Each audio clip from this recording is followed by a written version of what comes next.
And just like that, we are back in 2026. It's been 2 weeks, and I guess it's just too bad that there's been nothing to talk about except everything has happened, and we're going to get into it. It's going to be a jam-packed show, and it all starts right now.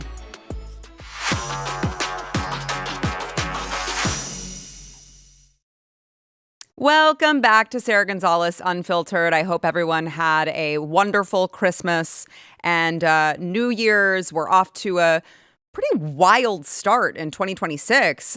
We have now, of course, what's happening in Venezuela, a dictator who has oppressed a country and waged war on America is now behind bars, all thanks to our great president, Donald J. Trump. You had the United States troops that carried out Operation Absolute Resolve. These were strikes that were laid on Friday night to clear the path for the helicopters. Now, Maduro, the dictator, the aforementioned dictator, Maduro lived on a military base. And so these troops went in.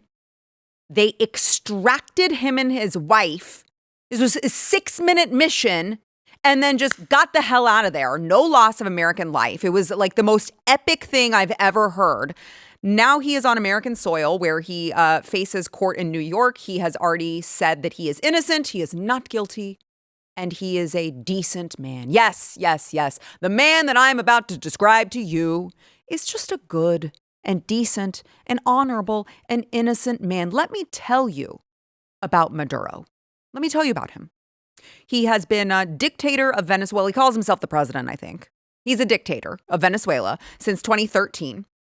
He was reelected in 2019. And now those of you who are listening to the audio podcast would note that I am using air quotes because he was reelected in 2019 and 2024, except it's just that every official around the world admit that he stole those elections and was not actually the valid leader, is not actually the valid leader of Venezuela.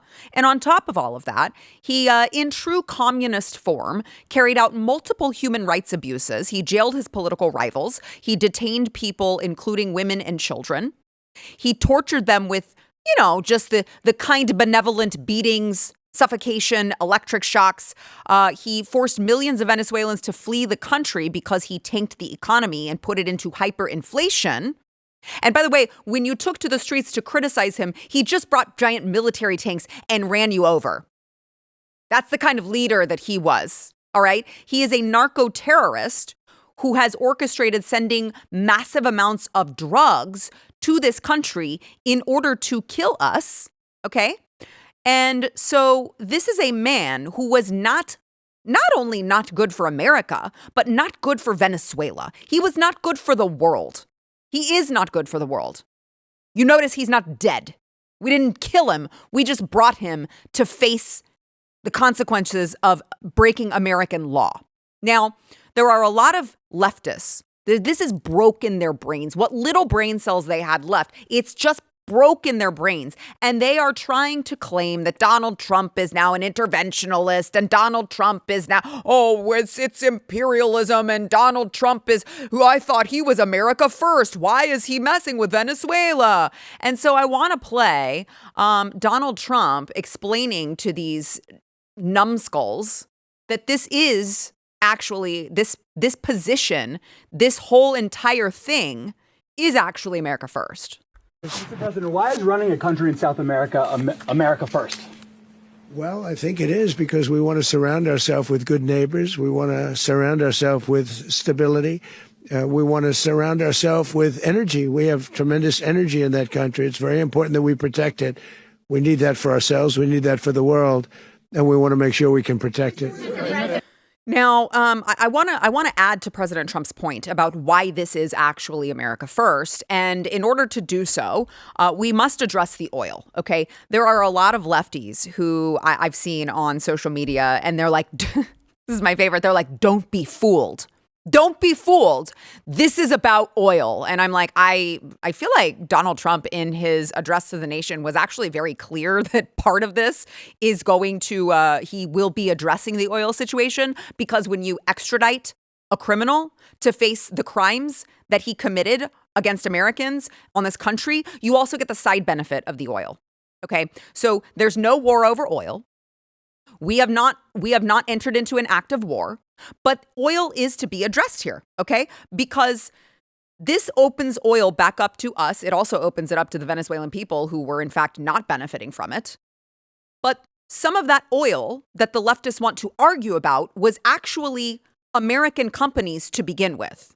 So I don't know if they know the history behind this. Until 1999, American oil companies were operating in Venezuela. And then when Hugo Chavez took office in 1999, he nationalized all of the assets of these foreign oil companies and he seized them. ExxonMobil, ConocoPhillips, he just took direct control over the petroleum industry. He seized all these and he said, this isn't yours anymore. This is ours. And he used its profit as an ATM for the military.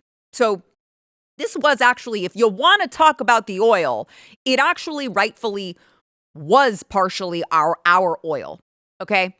And so Chevron now has been the only American company operating there because the Biden administration issued a license in 2022 that allowed Chevron's joint venture with the petroleum industry in Venezuela to produce and export oil. But this move now paves the way for oil companies to come back in, which would, of course, be huge for the global economy, which obviously will affect positively America. Okay? Because Venezuela has 20% of the global crude oil reserves. You may have thought it was actually Saudi Arabia who was the top of that. No, it's actually Venezuela. It's actually Venezuela. And by the way, who buys this oil? Who buys the oil? Predominantly China. So do you think that it helps if the United States has influence over this oil? Do you think that it helps that while Venezuela was starting to cozy up to China and North Korea, we did what we did? Do you think that maybe this might help? China is up there at the top of the pack. Then, of course, we use the oil underneath them. Then you have Spain and you have Cuba. So it boggles the mind that you would argue that this is not America first when you address the oil. But oil aside, okay, here are the facts of what just occurred. This was not an act of war. We are not at war with Venezuela. We're not at war with Venezuela at all. In fact, if President Trump had just waged war on Venezuela, it would be the worst war ever because instead of killing their leader, they gave him a bottle of water. They gave him earmuffs so he didn't get his ears injured during flight. I mean, look at that. They're making sure he's hydrated. That's not an act of war, you retards. What is that in his other hand? Is it a snack? He gave him the glasses so he didn't, harm his eyes. That would be the shittiest act of war ever. It would be the shittiest act of war ever if Donald Trump was like, we're at war with Venezuela. And you know what? We're going to make sure that you guys aren't poor anymore. And we're going to make sure that you guys get to use your oil. We're going to make sure that you guys aren't run by a dictator who's running you the over in the street if you criticize him. That is kind of wild to claim that this is an act of war when all of these people just got liberated. Okay. And I want to play some of their videos later because I think that they're very, very insightful. Even though the fat, white, liberal, possibly gay or bisexual white woman wants to try to lecture all of the brown people about how they actually are oppressed and how this actually is bad for them. I digress. It was not an act of war. It was over in 6 minutes. It was his 6-minute mission. It was an extradition of a criminal back to American soil so he can face the consequences of his own actions. That's what that was, okay? That man is a narco-terrorist who has trafficked drugs into this country and killed Americans, and he should face consequences for that. He has had a warrant out for his arrest since March of 2020, and just like any drug dealer, if you had a drug dealer here in this country who were killing Americans, they should go to jail and they should be brought to trial. He is being treated like anyone else who wants to do that to Americans. And by the way, again, we apprehended him so that he could face our justice system. And we gave him a bottled water. Okay? I don't want to hear it. And I want to just remind all of these leftists who are crying in the streets that an evil dictator was just taken into custody by the coolest military ever. Sorry, I haven't been here a while. I got to get it all out, okay? I'm sorry. All right. But we just did a show, a month ago? It was last month that we were talking about how some of Maduro's former allies were warning America. They were warning President Trump that Maduro he already had waged war on us. I'm so sick of this. It's like we retaliate. It's just like with the trade war. Well, here this is. Former Maduro spy chief's letter to Trump seeks to expose narco-terrorist war against the United States. This reminds me of the trade war. And people are like, oh my God, I can't believe that Donald Trump is imposing tariffs on China and all these he's starting a trade war. It's like, no, he's not. He's like addressing the fact that China already started a war with us a long time ago. This is the same thing applies here. Venezuela already started the war. You know how we know? One of his top narco-terrorist guys is in prison in America right now sent an open letter to Donald Trump expressing his support for blowing up the drug boats. He said Donald Trump was 100% right, okay? This was a 3-star general of the Venezuelan regime under both Hugo Chavez and Nicolás Maduro. He broke with the regime in 2017 and he already pleaded guilty to crimes. He is literally in a United States federal prison. He has no reason to say this right now. And he knows better than any of you leftist retards in the streets, okay?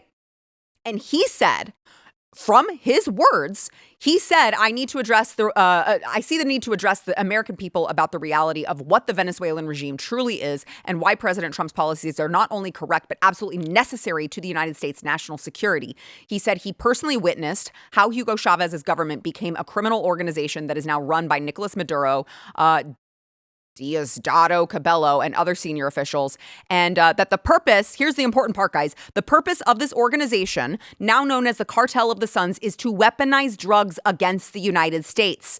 The drugs that reached your cities through new routes were not accidents of corruption, nor just the work of independent traffickers. They were deliberate policies coordinated by the Venezuelan regime against the United States.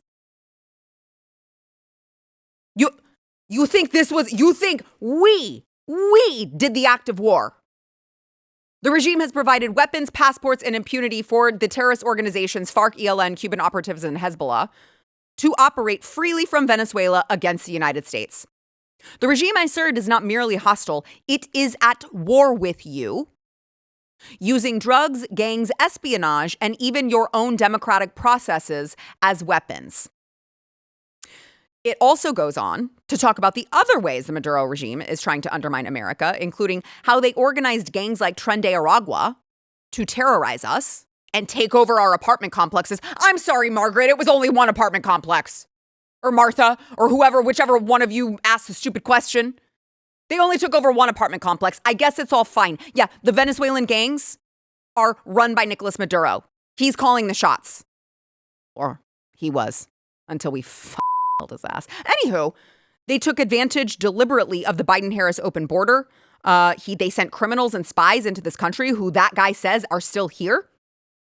And he also mentions, I'm just gonna give you what he said, okay? Smartmatic, which is a voting machine that is currently used in the United States. Smartmatic was born as an electoral tool of the Venezuelan regime, but soon derived into a tool to help keep the regime stay in power forever, according to this man. This is what he says. I know this because I placed the head of IT of the National Electoral Council in his position, and he reported directly to me. The Smartmatic system can be altered. This is a fact. This technology was later exported abroad, including to the United States. Regime operatives maintain relationships with election officials and voting machine companies inside your country. This is his words, okay? I do not claim that every election is stolen, but state with certainty that elections can be rigged with the software and has been used to do so. So, again, you tell me if this is a war, if you want to call it a war, who started it and who is simply responding. Okay? And by the way, Now, you tell me this isn't America first. The Venezuelans can go home. All the Venezuelan refugees, all the Venezuelan illegals who fled to this country, and we're supposed to be like so sad for them because we're like, oh my God, they have an evil dictator who now we love, but we did hate back then, and they have an evil dictator, and they have to be here. Actually, they can just go home. They can just go home now, which is also good for our country. It's also good, as I mentioned before, for Venezuelans, which is why so many of them are celebrating across the freaking world. Like all over the world, they're crying, they're celebrating, they're shooting fireworks. I posted a video and people were like, that's in Florida. Yeah, do you know who has like the greatest Venezuelan refugee population in this country? Florida. There are a lot of them, and they would know the dangers because they fled it. Feel like, well, I mean, well, what is this? What does Venezuela look like? I don't know. Maybe they're too scared to come out of their homes because they're so used to tanks running them over if they protest the regime. So when you look at all of the aspects that this affects, this is a win for Venezuelans. This is a win for America. This is a win for the world. And if we get the side benefit of oil, great. I'm all for it. That's great. It was oil that should have been ours anyway. And do you know who agrees with me that this was good for the world? Do you know who agrees with me that Nicolás Maduro is not the rightful president and he should be removed? Do you know who agrees with me? Democrats. Before Donald Trump broke them. So I want to show you, we're bringing all the receipts for how they called for this exact thing to happen until President Trump was the one who did it. And President Trump, they're just broken people. They're not very bright. But we'll show you all of that after the break. Make sure that you are subscribed to our YouTube channel, Sara Gonzales Unfiltered. Smash the like button and comment. It'll help us out in the algorithm, which we all know is seriously stacked against us. Have you guys heard our internal conversations? Boy, howdy. YouTube, not a big fan of Sara Gonzales Unfiltered. But if you are, make sure to hit the like button. So I want to thank our sponsor, Cowboy Colostrum. So I know it sounds weird to talk about colostrum, but I'm just saying, if you are looking at 2026 and you want to feel better, you want to have more energy, you want to have better digestion, you want to have healthier, you want to have skin that glows and healthier hair, this is one of those foundational things that I can personally attest to. I love this company, Cowboy Colostrum. They make the highest quality bovine colostrum available in the United States. It's sourced entirely from American grass-fed cows, produced right here at home. And this is like this true first day whole colostrum, which means it's naturally rich in bioactives like immunoglobulins, growth factors, full fat, high protein nutrient profile intact. And just to be clear, they only collect the surplus after the calves have had what they need first. And so it's very simple. You add a scoop to your coffee or a smoothie. I just actually add it to the type of milk that we have at home. And I use my frother and I just like mix it right up and it tastes delicious. And then you can be healthier and it tastes delicious and it takes like 5 seconds. So for a limited time, my listeners get up to 25% off their entire order. They've got vanilla, they've got chocolate, they've got strawberry. Go pick your favorite flavor at cowboycolostrum.com/Gonzales. Use code Gonzales at checkout. 25% off when you use code Gonzales at cowboycolostrum.com/Gonzales.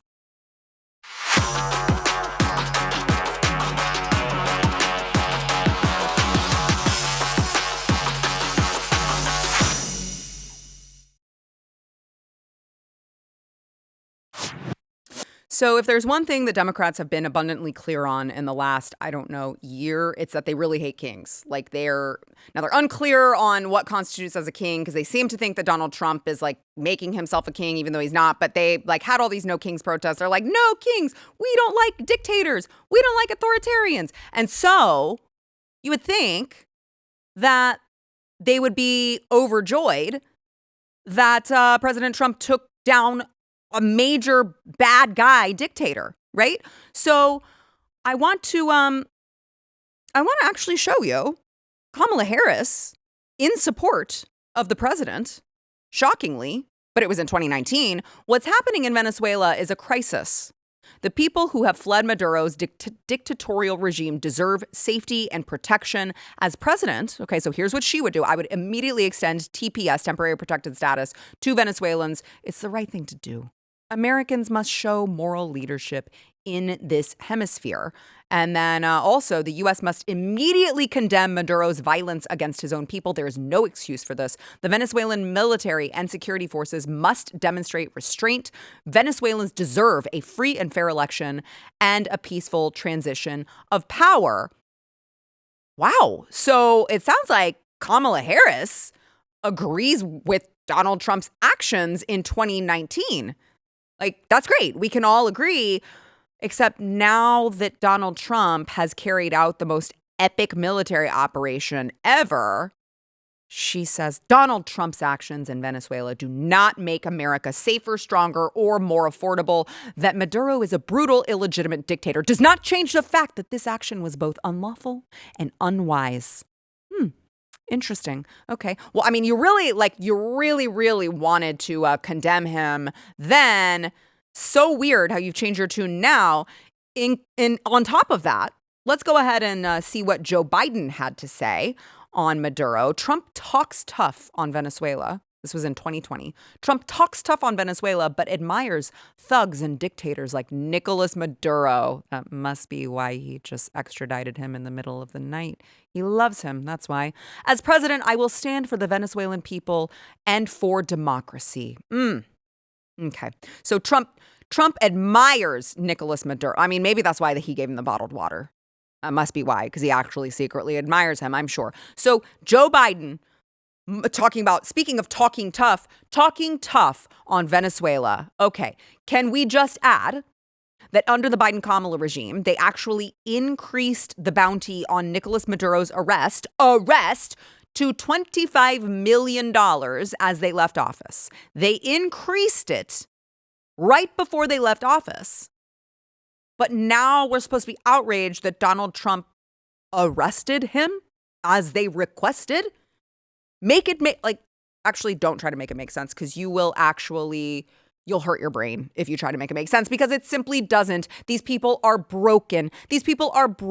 Let's hear what Chuck Schumer had to say about what happened in Venezuela this weekend. Do you think it's a good thing that Maduro has been removed from office? Look, Maduro's a horrible, horrible person. But you don't treat lawlessness with other lawlessness. And that's what's happened here. The American people this morning, George, are scratching their heads in wonderment and in fear of what the president has proposed. The United States will run Venezuela.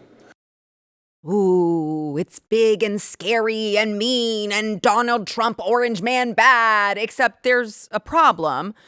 Back in 2020, Chuck Schumer was complaining that President Trump wasn't actually doing enough to end Nicolás Maduro's regime. He brags about all these things he wants to do or is doing, but his actions belie his words. Maybe the best metaphor was his claim to bring democracy to Venezuela. And the president brags about his Venezuela policy? Give us a break. He hasn't brought an end to the Maduro regime. The Maduro regime is more powerful today and more entrenched today than it was when the president began. They're such bastards. They're such evil bastards to condemn him, to criticize him for not doing enough. And then he literally did the most epic thing and brought him here to be arrested as you guys were criticizing him for not doing. And now that he did the thing that you pushed him to do, you're like, oh, you can't do that. I mean, it takes a special level of evil to do that. And they know. They've been talking about this for so long. They know what they're doing. They're just bad people. Speaking of bad people, one of the worst ones on this issue is Chris Murphy, because Chris Murphy has been calling for the United States to intervene in Venezuela for actually a very, very long time. He, let me give you one tweet here. If Trump cared, this is 2019, by the way. If Trump cared about consistency, he would make the realist case for intervention in Venezuela. Getting rid of Maduro is good for the United States, rather than trying to pretend his administration all of a sudden cares about toppling anti-democratic regimes. So Chris Murphy believes that Donald Trump, according to this tweet, Chris Murphy believes that we should have done what Donald Trump just did over the weekend. Chris Murphy is literally saying we should do it. We should get involved. We should make sure that Maduro is removed. And I'd like to play for you, ladies and gentlemen, Chris Murphy now. Listen, there are evil, brutal dictators all over the world. That does not give the American president the right to invade those countries. Listen, Venezuela is not a security threat to the United States. They're not threatening to invade us. There is no terrorist group like Al-Qaeda operating there that has plans to attack the United States. To the extent that you care about the drug trade, yes, they produce drugs, but those drugs go to Europe. Fentanyl is the drug that's killing Americans. That's not coming from Venezuela. Venezuela produces cocaine. 90% of it is not coming to the United States. It's just cocaine. It's just cocaine, you big dummies. It's just cocaine. Oh, okay, Chris, why don't you tell that to the families of the 30,000 people who died from cocaine just in 2023? Would you like to? It's just cocaine. It's not like they're bringing over fentanyl. It's not like they have spies. It's not like they're bringing gangs, illegal gangs to the country. It's not like they're doing that, you big dummies. I mean, like, it's so disingenuous. You almost have to wonder if these are Republican plants to make the Democratic Party look bad. Like, it's just that bad. It's so grotesque what they're doing. It's so grotesque to make the arguments that they're making because they can't give Donald Trump the win. They can't just say he did good. And CBS specifically for months has been complaining about how Trump has been, it's stopping narco-terrorists. And now, they're literally crying over drug runners being blown up on boats so that they can't kill Americans. They're like crying about these, narco-terrorists. And now, instead of a thank you, they're like, yeah, but why didn't you actually arrest more than just Nicolás Maduro when you were there in the 6 minutes that you were there in the most epic military operation ever? He's still in place. The defense minister, who has deep ties to Russia, $15 million price on his head, he is still in place. I'm confused. Are they still wanted by the United States? Why didn't you arrest them if you are taking out the narco-terrorist regime? I'm confused. You're confused? I don't know why that's confusing to you. They're still in power. It's very simple. She's You're not going to go in and wrap up. But you can't go. You're going to go in and suck up 5 people. They're already complaining about this one operation. Imagine the howls we would have from everybody else if we actually had to go and stay there 4 days to capture 4 other people. We got the top priority. The number one person on the list was the guy who claimed to be the president of the country that he was not. And he was arrested along with his wife, who was also indicted. And that was a pretty sophisticated and frankly complicated operation. It was. It is not easy to land helicopters in the middle of the largest military base in the country. The guy lived on a military base. I'm confused. Land within 3 minutes, kick down his door, grab him, put him in handcuffs, read him his rights, put him in a helicopter, and leave the country without losing any American or any American assets. That's not an easy mission. And you're asking me why didn't we do that in 5 other places at the same time? I mean, that's absurd. I'm confused. No, you're just evil and retarded, actually. So I would like to just play a little bit of some of these very coordinated and paid for hands-off Venezuelan protests that are popping up across the country, this country, actually, because now leftists actually love kings and dictators. It's their favorite thing, apparently, especially when the kings and the dictators are accused of multiple human rights abuses and they kill their own people. They love that kind of king. They love that kind of dictator. And by the way, hate democracy now. Loved democracy before, hate democracy now. Because they don't want this guy to be removed from Venezuela. They want him to still, basically just have been installed there and just stay there forever. By the way, did I mention Smartmatic? Anywho, let's play some of these retards in the streets. Would you trade Trump for Maduro? Yeah, 100%. I mean, I think I think Maduro was democratically elected. Probably, yeah. Sure. More than likely, yes, of course. If there's a Nicolás Maduro out here who's going to bring us to revolution, I will support that movement. I would rather have a bus driver in charge than a billionaire, okay? Let's put it that way. Nicolás Maduro could come and be our president? Yeah. Oh, any day. anything. Look, all the check marks are there. He's not white. Okay, he's a minority. Okay, that's on the list. He looks a little too much like Saddam Hussein, though. Guys, this is what we're up against. This is what we're up against. And by the way, the Venezuelans, the brown people that this guy's talking about, they've had enough. They've had enough of these white liberal people trying to explain to them why Donald Trump hates them. Okay, because they're outside court. There were all these liberal protesters that had a march against Trump on this, and actual Venezuelans were showing up, and they were like, "You guys need to leave. You are not from my country. You have no idea what's happening in my country. You have no idea what we've gone through in my country. You are not even Venezuelans. Get out of here." Like, that's where we're at. That's where we're at. Anyway, I think it was epic. It was absolutely epic. Don't let anyone tell you that this was an invasion. It was not an invasion. And specifically, don't let anyone call it an invasion who refuses to call the millions upon millions of illegals that flooded our border an invasion. You tell me which is an invasion, okay? You tell me which is an act of war. Infiltrating into our country, bringing spies, bringing criminals, bringing gang members, bringing drugs on purpose, intentionally to harm this country? Or a 6-minute extradition? You tell me. You tell me if this was an act of war, why he got a bottled water and earmuffs. You tell me that, okay? Think about it actually, again, don't think too hard. You're going to hurt your brain. They are not going to make sense. They never will, and they need to be defeated handily at the ballot box in the midterms. All right, speaking of the midterms and politicians, I want to get into what is happening over in Minnesota. Boy, since we last left you, a lot has popped off, and we will get into it when we return.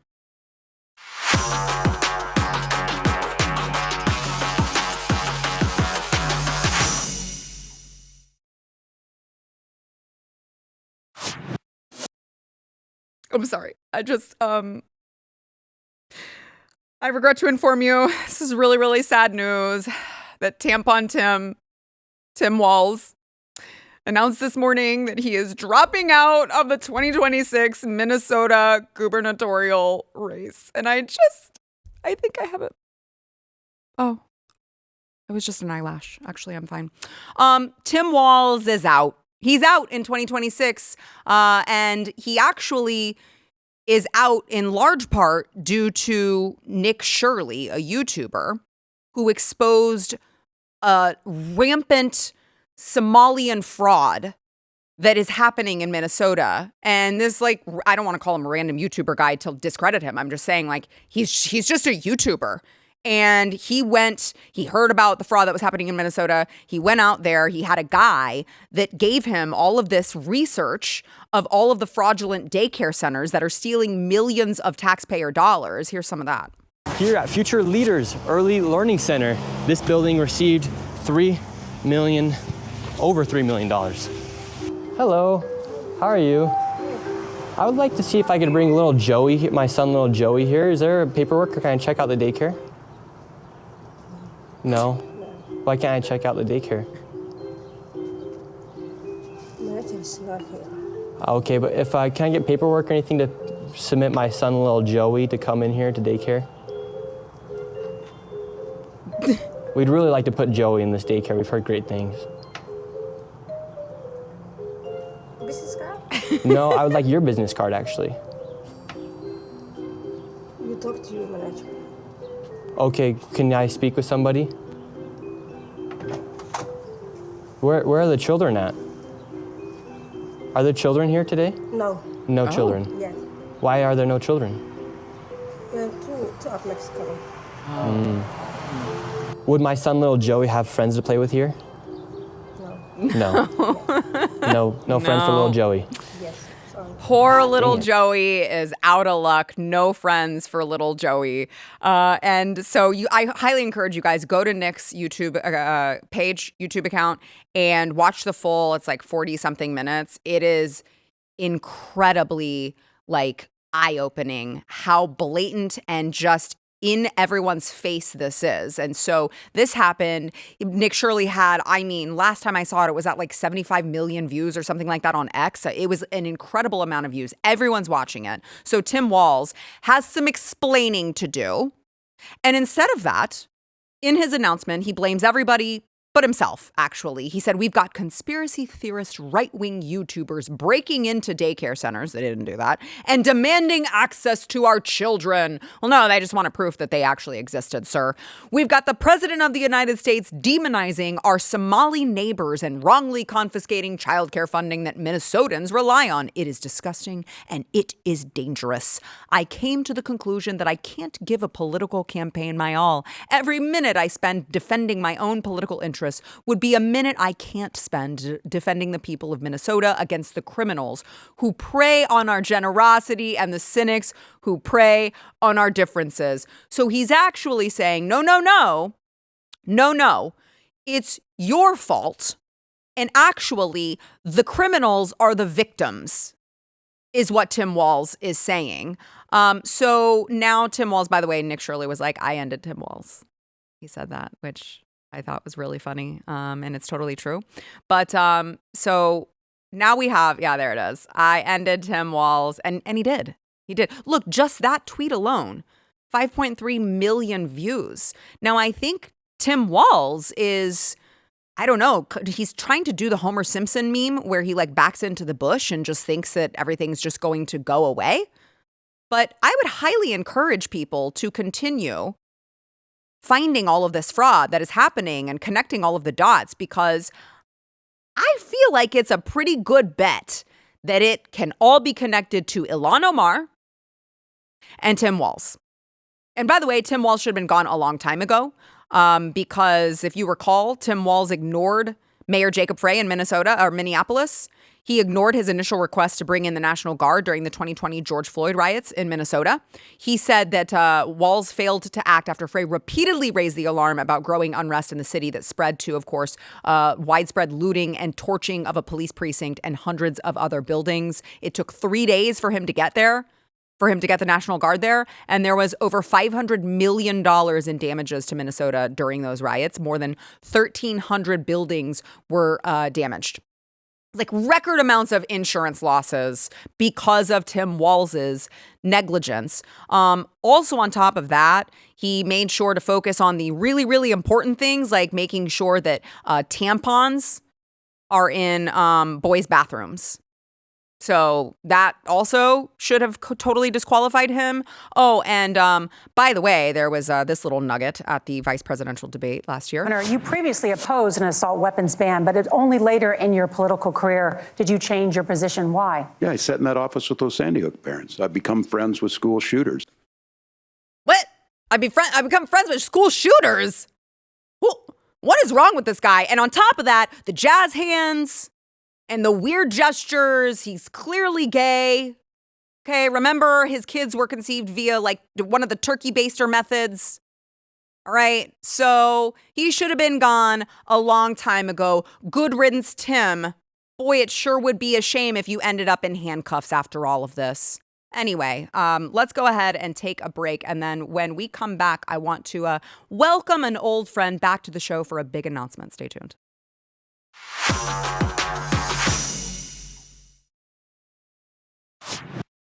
Welcome back to the show. The last time I saw him was several weeks ago in Phoenix.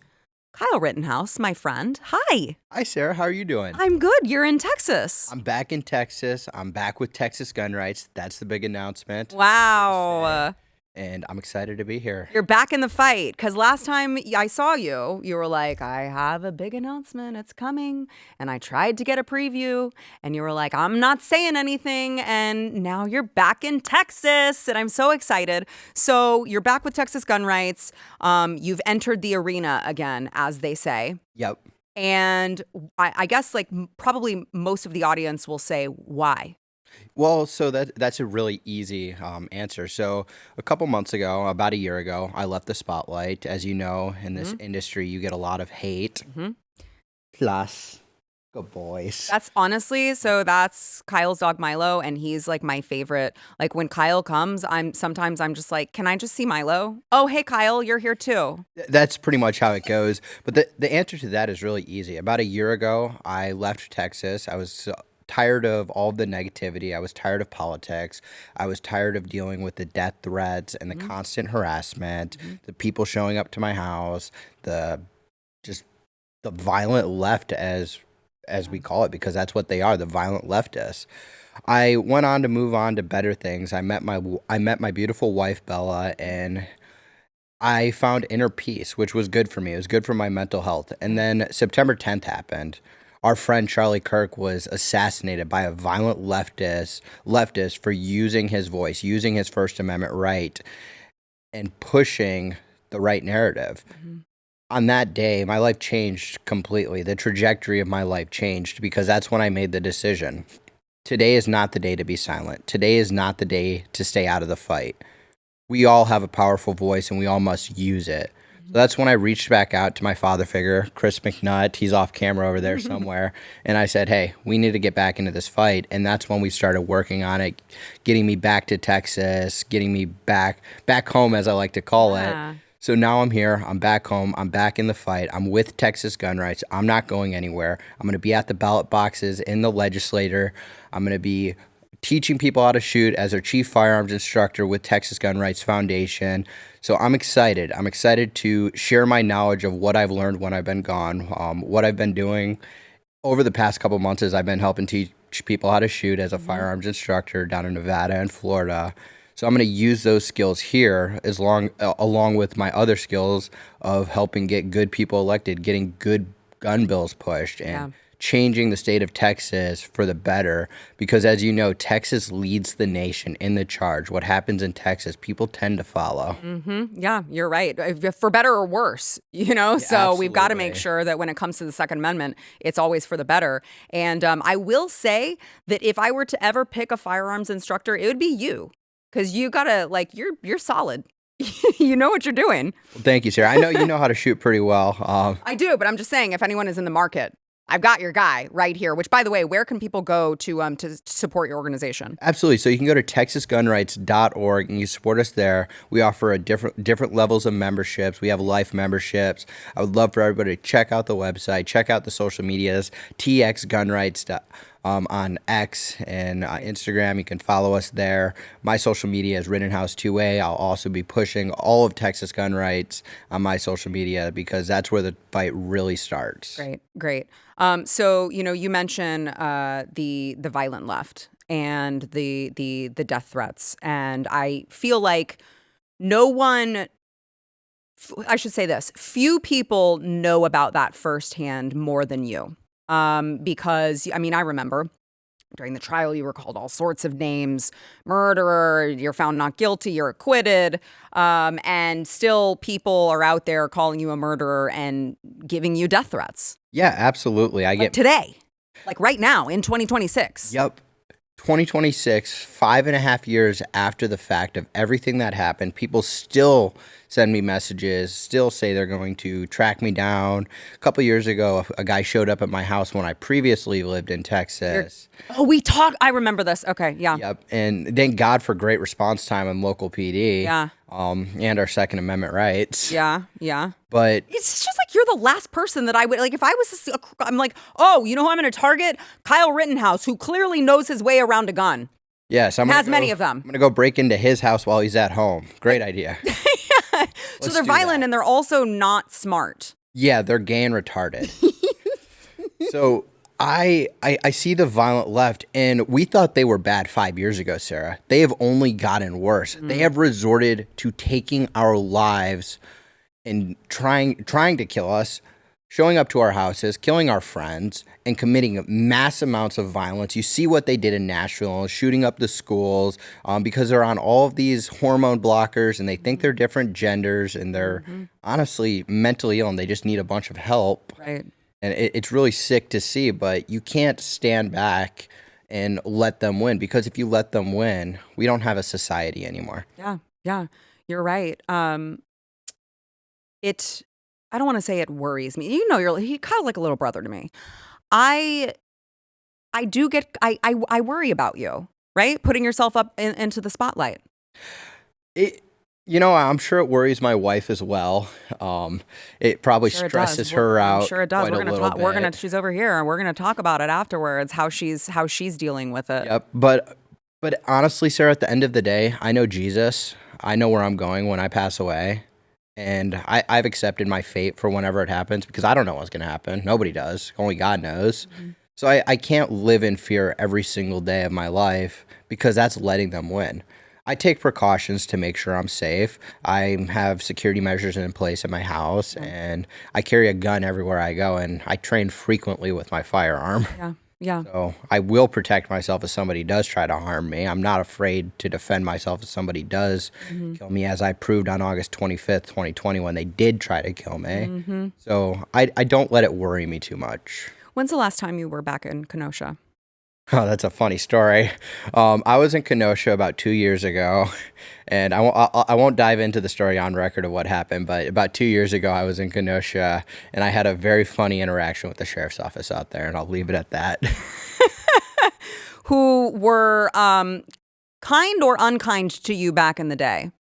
They weren't very kind to me when I had my interaction with them a couple months, about 2 years ago. Yeah. And so I can't wait to hear off camera what that story is like. Yeah. You get can you walk out in public there when you go there? Honestly, not really. Yeah. I was doing a documentary when I was out there, and I was able to get out of my SUV, but then I walked into a store, and then immediately everybody knew who I was, and I immediately had to beeline it back to the vehicle. So it's one of those areas. I'm very well known in Kenosha, Wisconsin, and very well recognized. Oh my gosh. I feel for you all the time. It's like, you didn't ask for any of this, right? Like you went there, you had good intentions. I know I've heard you say, okay, I would do it differently if I had it to do differently over again. Yeah, but the only thing I wouldn't do differently is I wouldn't go there. Well, right, exactly. And so I wouldn't have gone there that night if I had known what I know now. But I mean, you went there with good intentions and your entire life was turned upside down. And instead of just trying to walk away, you're trying to change things, and you're trying to help. And I really, really appreciate that about you, Kyle. I'm not sure if your wife does, but but I do, because if there is no one who knows about this fight more than you. So absolutely. And this fight is so important. And I know some of the things we're going to be really focusing on in the next coming months is pushing for more firearms training with